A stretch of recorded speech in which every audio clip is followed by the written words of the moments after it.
And welcome back to Careful Boys. We got an amazing episode of The Hot Seat here featuring Mr. Eric Nghiem over here. Here we are on the hot seat where we got the hottest seat in the game with the harder questions and all that shit. But we like to start off the questions on the hot seat very cold, and then throughout this video we're gonna turn up the heat. But to start, we always have Bart with the coldest of the iciest questions. Which flavor of Starburst do you hate the most? God, it's gotta be the lemon. The yellow one? A lot of people don't like. Me too, I don't like that one. You don't like the taste of pledge? we're insecure about our skin color, so we don't like the lemon, that's why. Tastes like lemon pledge. I could throw that one away. Yeah, it's like lemon pledge. Why? You know, as a kid, you know, your mom would be like cleaning out the house with lemon pledge. And when they spray it, you get that flavor in your mouth. And then when you open up the Starburst, everyone loves the pink, right? Like the pink and red. Pink is the good. And then when somebody gives you a yellow, like, fuck, not the yellow. I thought it was banana. Or the orange one. The orange one's like, why? You know what? The yellow one is banana in the blue colored Starburst. Got it. Okay. But in the classic, it's lemon. No more banana candy, dude. Pledge. I'm not mad at the orange one, I'm not gonna lie. Okay, I'll turn up a little bit. You're a finance guy, right? You're still a fine-ass guy, what? What? At what age did you earn your first 6 figures? And how did you celebrate? That's a good question. That's a really good question. It was when I started my... I've been an entrepreneur since I was 16. I'm like 43 now. I didn't get my first 6 figures until I started my tax business 13 years ago. And how did I celebrate? I really didn't celebrate. I just kept grinding it. Like I had this toxic hustle culture, like work type of thing, and I was just so lost in the sauce that like when I got it and I saw it in my bank, I'm like... Just another number, you just kept going? Yeah. Oh shit. Wow. That's cool. And now like I'm finally at a point where I'm like, I should start celebrating my wins and stuff like that. But back in the day, dude, I didn't celebrate shit. How do you celebrate your wins now? Either go out to grab something to eat with my son, or you know, I'm not like a big like buy myself something cool, although I do buy myself something cool every now and then. But yeah, I usually go out to eat with my son or something like that. I'm like, dude, we made it. We did this. What's the last coolest thing you bought yourself? Oh, it's gotta be my Porsche. What kind of Porsche is it? It's a so it's a 987 Boxster. It's like a canyon carver. I love the thing. It's slammed to the ground. It got coilovers, big wheels, all that stuff. So much fun. Taking turns like a champ. Yeah, it's so much fun. Your son's 18, right? Yeah. Have you guys ever thrown down before? Ooh. Bam! Dude, last year. That's a good question. That's a great question. Because if Tyke, man, a minute Tyke's 18 and he fucking talks back, still gonna I'm sit on gonna it. whoop his ass. So we've never actually gotten to like any type of like argument or fight. Like he's super chill. Like I'm a super chill person. But like in terms of like throwing down, instead we would get down. So like when he turned 18, he wanted to go to his first music festival. So he's like, Dad, I want to do EDC. And I was like, all right, let's do EDC. We ended up raging hard. Did you do the first part of the EDC?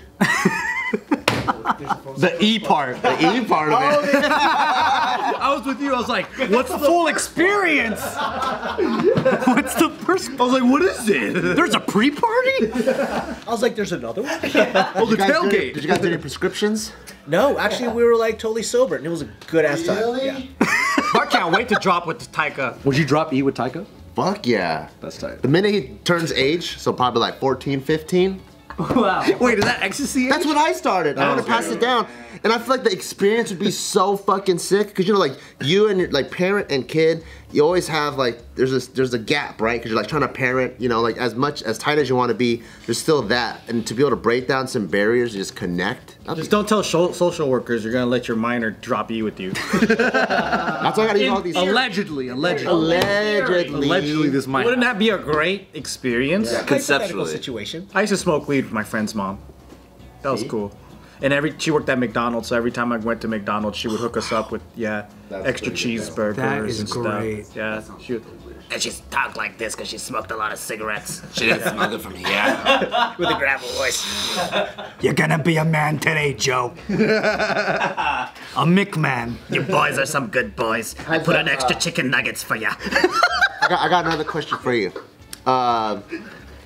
Has any of your friend tax professionals been asked to help launder and wash money?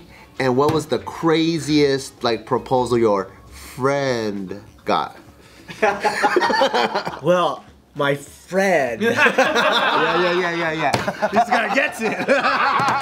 This guy's good. Nah, this is weird air, dude. It's fucking weird air. Allergy season. Allergy season. I mean, the weirdest, I don't even think that they're weird because I've seen so many different things. Yeah. But usually revolves down to using like international shell companies and stuff like that. Oh. So they are technically legitimate if they're done properly, but there's a lot of structure that's happening to it. So hypothetically, how do you do it properly? I think here's a better question. So like, so there are a lot of loopholes, right? And things that are unobtainable for maybe someone at the like low million range. But then you have all these billionaires and everyone who can do offshore and all this stuff.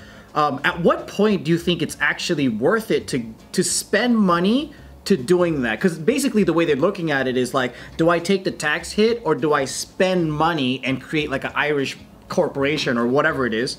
And then so I'm always looking at the threshold like, okay, when is it makes sense for someone like, I don't know, Google or like Jeff Bezos or whatever to fucking go out and do this. But what about guys that own a donut shop and then we have like 3 shops? Like, do they need a Cayman's account? Like, no, probably not. But then, yeah, so I guess what type of revenue, or is it a revenue thing? What's the threshold? Yeah, what is the The point? income threshold, Yeah. it comes down to a couple things, like what type of industry or business that they're in, right? So like the Caymans and what they call the Irish thing is double Dutch sandwich, where basically they have some other company in Ireland or whatever holding intellectual property, and there's like a leasing agreement that happens between each other, and that moves that money offshore. But to operate that thing properly, you need a big 4 accounting firm. You're paying millions of dollars to make that run. So you're probably in the 50 Millions a year? Yeah, just to operate. 50 to 100 million. Annually? 50 to 100 million per year in That's terms the of. range you need. So we're not there yet. Yeah. So there are guys that are in the 10 to 25 million. They're using offshore, but it's for very specific purposes. What about like the 10 to 20,000? Hanmi Bank. So Bank of America's fine then? Okay, cool. As a financial person who does taxes, and again, everybody is fucking relating to this kind of thing, especially April, right? What is like either the biggest like thing that a loophole in the system, or just something that most normal people would be able to like utilize, you know what I mean, in order to either reduce their liability or like just something that would benefit them financially, especially for the people that are subscribed at home to this channel. Yeah. So I mean, you gotta click like and subscribe for this top secret stuff. But Immediate 20% off your immediately taxes. click on that button down there. So like the biggest thing that I find is when folks come to me and they ask me for, so we do a lot of tax strategy for clients. And they're like, hey, how do I reduce my tax liability? And they're just like a W-2 employee. There's not a lot of things that we could do there if they're like a 9-to-5er. Because they take your tax before you get your paycheck. Right. They take the tax before you take your paycheck. But on top of that, they simplified the tax code 5 years ago where you can't deduct a whole lot of cool things. So usually my first question to ask folks is, number one, do you operate a business or have you been considering starting a business? Whether you maybe, let's say for an engineer and an architect. Let's say instead you still had that job, but now you did some consulting. Now, if you did some consulting and brought some revenue or income in from there, there's a lot of expenses they could operate against it that might not be traditionally tax deductible initially, but now are tax deductible, right? So the biggest thing really is like, if you're in a position where you're like, I'm paying way too much in tax, what can I do? My first thing is, hey, do you have a business or have you considered starting a business? Step 2, let's say we all have personal LLCs, right? Which we all do. We all do, nice. Speak for yourself. I'm a sole prop, super exposed. I'm just kidding. All by myself. I don't know if I have a personal LLC. You have a personal LLC? Sex Haver LLC? Yep. No, that one was taken. Sexpert. Sex giver. Yeah, I don't know if I have a personal LLC. Should I get one? Yeah, you should. Bart Kwan. All right. Bert Kwan. Bert Kwan businesses. So as somebody, so let's say you're like, have you thought about operating, or do you own or operate your own? Somebody's like, yes. Then after that, what are like your main go-to things that you're like, boom, boom, boom? You're talking to the room right now. Everyone here is a freelancer, or yeah. So when it comes to like tax strategy, right, there's basically 3 different things you can do. You have time shifting strategies. Time shifting? Time shifting. You have income shifting strategies, which meaning you're shifting income from one bracket to another, and then you have general deductions. So time shifting is I've only basically- heard of general deductions. My CPA must suck. My CPA must suck. I was like, what are the other shifting? 2? What's time shifting? So time shifting is basically shifting the tax liability to a point in the future.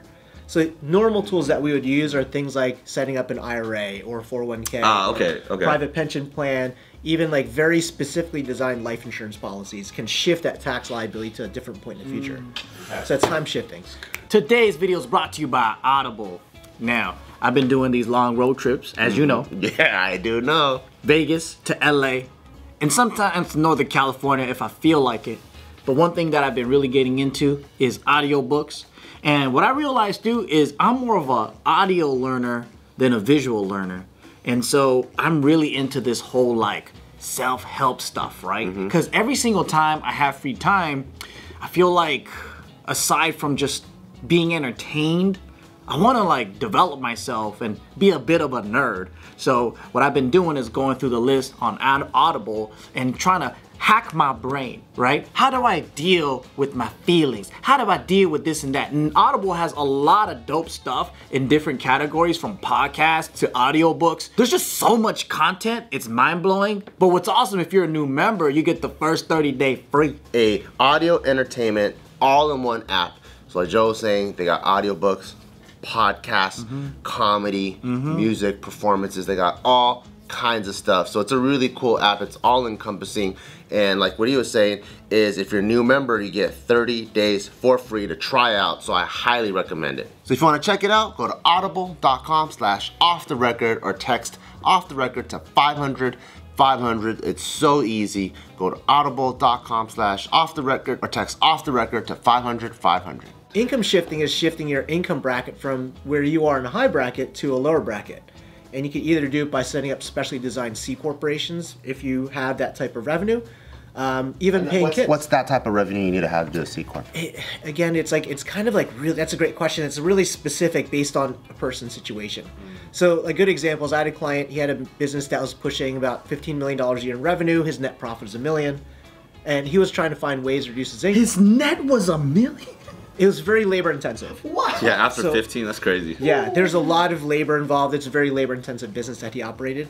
And so for him, he was like, hey, I have these expenses that I can't deduct because it's in this S Corp structure. So I was like, well, if we created a C Corp that houses these things, I'm getting super in the weeds now. But if we created a specially designed C Corp that houses these things, you could legitimately deduct it and you're pulling it off of your income and you're reducing your tax by that. So that's one. Another one that might be more common is like, for me, I have an 18-year-old kid. I bought him a car, paid for his car insurance. That's normally not deductible. So instead what I did is I had him work for me. He can make 12 grand a year from income from me on a tax-free basis. So I'm going from a high tax bracket where I'm at to zero where he's at. And I'm basically deducting things that I already going to buy for him. And that's common. A lot of people employ their family members and make them officers of companies, and then when you go on a trip or whatever, it's a business expense or whatever. But I think, yeah, the key though to not be illegal is you have to bring some sort of income. You can't just have a business just to write off shit. Cash only. Yeah. So that's a really good point, right? I love this it can't be, hot it can't be a hobby. How do we do this? Like a hobby to the IRS is like it's non-profit motive generating. If it's a hobby, the IRS doesn't allow you to deduct losses. So it's got to be for profit motives. Right, and then so the last thing, the third one is deducting shifting strategy. So just being really creative with what you can deduct. Like, so for example, like I run a lot of my business out of my home. And typically for a home office expense, you can only deduct that room or one room for that purpose. But as an S corporation, I could actually lease a portion of my residence back to my company. So it's paying the lease for that portion because I'm shooting content all around. I have clients come over, I have employees come over. Because I knew that strategy when you lease a home, but I was gonna ask, like when you own a home, how would you do it? And that makes sense. You lease a portion of your home to the business. Yeah, you become a landlord to your business. So good. And then so you pick up that income on your individual side, but then you offset it by the expenses to operate the property. There's so many clever ways to do it. You explain it so well. Yeah, well thank Like you. a dummy, like I can understand. You know. No, you I still can- don't understand. I don't. I'm gonna have to rewatch this video when it's out. I'm gonna take notes and shit. What got you into like accounting and tax law and all this stuff? Like, Yeah, man, that's a really good question. So you went from owning like a chop shop. No, I'm just kidding. Like an auto mechanic, you know, like improving rice rockets and stuff and whatever, to accounting. So I went from that, and then I got into financial planning, the insurance and financial planning industry. And this is back in 2008. So 2008, the stock market was booming. This is right before Lehman Brothers crashed. And then I ironically needed a tax deduction. So my dad was like, hey, why don't you get into the tax business? and I ended up buying 4 franchises with this company called Liberty Tax. Oh. So that's how I got started in the tax business. So I got into the tax business, and then Lehman Brothers collapsed, the entire financial market collapsed, my entire financial planning business got decimated. And I was just in the tax business. As a person understood. Did you cry? Oh, dude, it was painful times. Like, house got foreclosed on. Oh my god. It was a shit show. But did you cry though? Oh, I definitely cried. Cried. Tears. Not tears of joy, tears of sadness. But seriously though, like when you hit rock bottom like that, do you like? What are your thoughts at that point? I mean, it was tough. Like, I had a young kid, and I was still married at the time. And it was like, How old was he? when I got into the tax business 13 years ago. So he was 5. Wow. Wow. That's a scary fucking That's time. crazy. I still remember that, packing up the house because the house is being foreclosed on. And then moving out to Worcester, Massachusetts. For the first part of the year, as we were building out this office, we were sleeping in the back of the office to make it work. Yeah. That's crazy. That's a really cool fucking story though. But to know, I know where you are at now, and it's like that. I mean, that entrepreneurial like ups and downs. spirit, It's the you sign up for this kind of work. You know, it's like this is the life. You have 2 businesses and it just disappears, and then now you got to do it all over again. Dude, the number of times I've restarted. And like entrepreneurship is interesting, right? You gotta finish that sentence. You have to go through. How many times did you restart? Yeah. I think a lot of people need to hear that right now. The number of times I failed and restarted, so many times. Just the number of times hit rock bottom. Yeah. So the first one was my automotive business. This is 2001. My business partner and I, we ended up having a falling out. I ended up walking away from $1 million business because we had a lawsuit and all this stuff. That was part number 1. Part number 2 is 2008. I had this great financial planning business. Got into Liberty Tax, that where my main source of income collapsed. House got foreclosed on, moved out to Worcester, Massachusetts to run this business. Just a big struggle. And then like 7 years ago, same thing. I helped my ex-wife at the time with her YouTube channel, and we got this like huge subscriber number and stuff like that. Ended up getting divorced. Again, started from scratch, right? So like, Because that was the channel was like the partnership, and so she left with that, and then you had to restart. so I mean, that life is just like this beautiful journey, and like it's a duality in life. You have these ups and downs. Doesn't sound beautiful at all. He makes it sound beautiful. He makes it sound soft, but it still sounds a little tough. Damn. But like those low moments help you really appreciate the high moments. And maybe I'm just like, this is my like cognitive. You're speaking from a high moment. So when you that's look cool, at your bored ape, you're like, this is so high. This is one of my highest moments. You gotta love life. Wow. You bring up a really good point, because I think I was like, when I was hearing your story, I'm like, man, I'm so lucky I don't have any lows. Like, and then I'm like, wait a minute, I do. I just don't maybe recognize it as a low because I can't accept it. So I'll have to create some type of, oh, I want this to happen.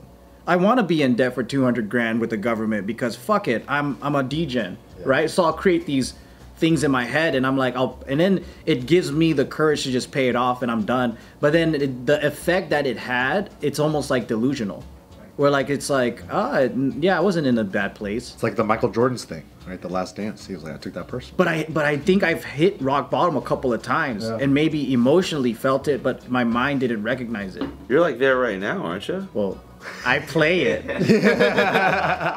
right, I'm gonna turn it up a real hot. You went through a divorce. What was that like? Like, what led to it? How was that? Why did it happen? And then No, that's a really good question. So like, okay, in relationships, by no means is it's just one person, right? It's a two-way street. It's 2 people working together to make things work. So it's her fault. So yeah, Mostly. 60-40. 70-30. but there's a combination of factors that had happened. So I was raised in a cult. I met my ex-wife in a cult. So our mental framework was kind of like.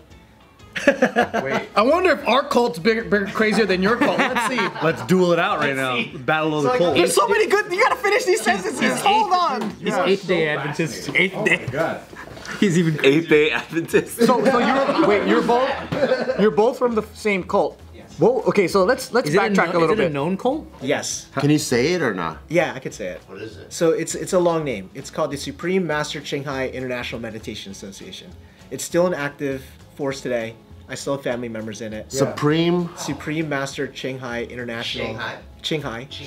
Meditation International Meditation. Is that Buddhist group that I think I've heard? Well, there's another name If for you've it. gone to like the Loving Hut vegan restaurants, they're part of the group. Oh. So they're all. Let's just say Supreme Master, you know it's some Is cult there a shit. prophet? Yeah, Supreme Master. You're not Supreme Master, Bart. Does this cult have a prophet? Yes, yeah. So there is a leader to the cult, and it's been around for quite a while. It's based out of Taiwan for quite a while, and it, you know, at its peak, I think it had over 100,000 members. Whoa. So your parents and her parents were in it. Yeah. And then you were raised in it. So this was normal life for you guys. It was normal life.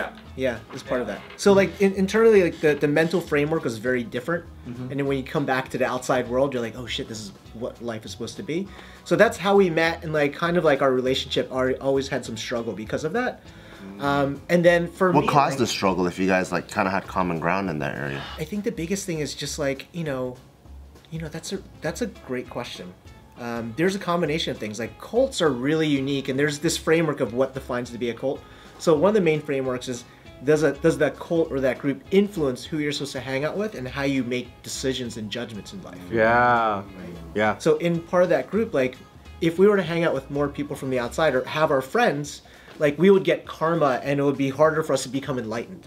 Wow. So it would pull us away from the outside. So we didn't have a great friend group.